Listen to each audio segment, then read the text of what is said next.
Professional athletes getting busted for performance-enhancing drugs? How could one think to take an ergogenic substance that doesn't occur naturally in the body to enhance performance? What kind of athletic world are we living in? I know I would never take anything besides sleep and positivity to help improve my running times.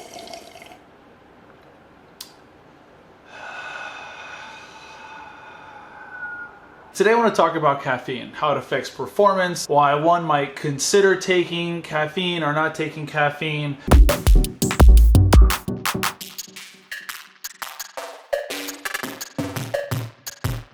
I know anecdotally for me, I actually never took caffeine ever. I never drank coffee until about 1.5 years ago. I'm 27 now. Almost 28. Oh my God. I started running when I was like 14. So basically for like 11 to 12 years, I never drank coffee. I noticed that it affected my sleep, I got irritable and jittery. So I was never a regular drinker of coffee. But about 1.5 years ago, when I started doing marathon training, I started drinking it because the research suggested that it would help my performance. And ever since college, since I took ergogenic aids, I knew that caffeine affected performance. For the events that I was running at the time, I ran shorter distances. It didn't really have that big of an effect. Caffeine really comes into play on longer distance events, specifically over 90 minutes. 90 minutes to 2 hours is like kind of like the golden window for when caffeine really helps you. There's a few reasons why. So number one, by far and away, the biggest, most pronounced benefit of taking caffeine or drinking coffee is that it increases free fatty acid oxidation in the blood. Basically, it spares muscle glycogen, so the energy in here or in your legs, it spares that because it increases the breakdown of fatty acids and puts them into the bloodstream, which makes them more readily available for conversion to ATP. It makes sense. So when you do events longer than 90 minutes, you're not running as fast, so you're using your aerobic system. Your aerobic system relies a bit on lipolysis, so the breakdown of fat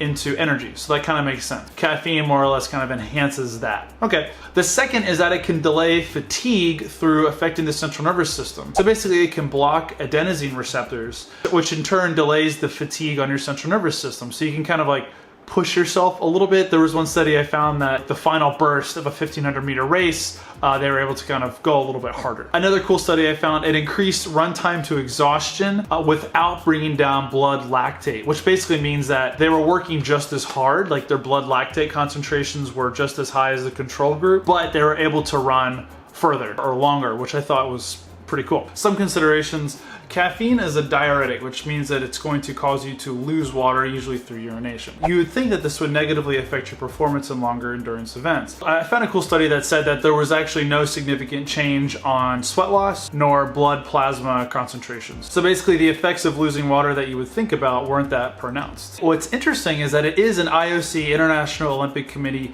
banned substance if your blood concentrations are over 12 milligrams a liter. So to get to that amount, so 1 cup of coffee, let's say it's 100 milligrams of caffeine, will bring your blood concentrations up to about 5 or 6 milligrams per liter. So you'd have to have like 2 cups of coffee, but then you'd have to have it within a certain period of time because your liver metabolizes it pretty quickly. The half-life of caffeine is 5 or 6 hours, but it peaks in your blood system after about an hour, hour and a half. So you'd have to be having quite a bit of caffeine really close to your competition, or specifically when you're close to having a blood sample test, which you don't know is coming. Another thing is the tolerance. So you do build up a tolerance to caffeine. Like me, I've built up my tolerance. I probably have, I don't know, 3 or 4 cups of coffee a day. If I don't have it, like if I just go like a long period of time without drinking, I definitely get headaches. What's interesting is that even if you have built up a tolerance to caffeine, like you can drink more, it still has the same effect on performance. So habitual caffeine drinkers, coffee drinkers, even though they have a tolerance to the substance, it still affects your performance, like that glycogen sparing action in the same way. Just some quick figures. A tall, big cup of coffee will have about 200 milligrams of caffeine. A shot of espresso has about 40 milligrams of caffeine, and light roast coffee actually has more caffeine content than dark roast. I guess because it's like cooked less. The beans are cooked less. I guess that makes sense.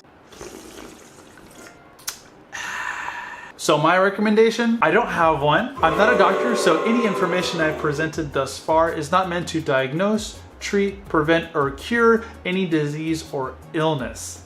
But what I have done is everything I've said, I found the research and I put the links in the description. So check it out. It's pretty interesting stuff. I know for me personally, if I drink too much, I do get irritable and I kind of get a little down actually. Like I feel it affects my mood. So there's definitely a balancing act. Like I don't want to not have anything and I don't want to have too much. I try and keep it pretty low key. It usually winds up being like 2 big coffees spaced throughout the day. It doesn't affect my sleep because the half-life of caffeine is like 5 or 6 hours. I never drink it, you know, within like probably 8 hours of when I'm gonna go to sleep. Like I mentioned earlier, it takes about an hour, hour and a half for peak concentrations of caffeine to kind of hit your bloodstream. So for the effect to be the most pronounced, if one has a competition coming up and they want to use caffeine as an aid, that would be something to consider. So for me, before a race, usually about 2 hours or an hour before the race is when I'll have my coffee. But when I first started drinking, my body, my stomach needed to get used to drinking it because it can cause you to have like tummy problems, like bathroom trips, unexpected bathroom trips. So just something to think about. Also something to think about the effects of caffeine on high intensity, shorter duration exercise, like sprinting performance.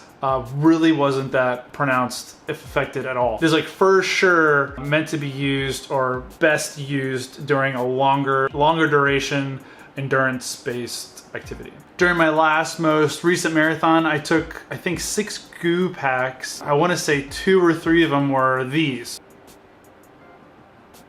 So they had a shot of espresso in them, about 40 milligrams of caffeine, and I think I took it after the first hour. So I knew there would be a delay in effect, so I took it kind of before I knew I would need the energy the most, or need the stimulation the most. So like the latter part of the race, so I ran 2:52, so I think I took it at like an hour and a half or something, is when I took my first one, and then I took the next one after that. Maybe let's have a little gander right now.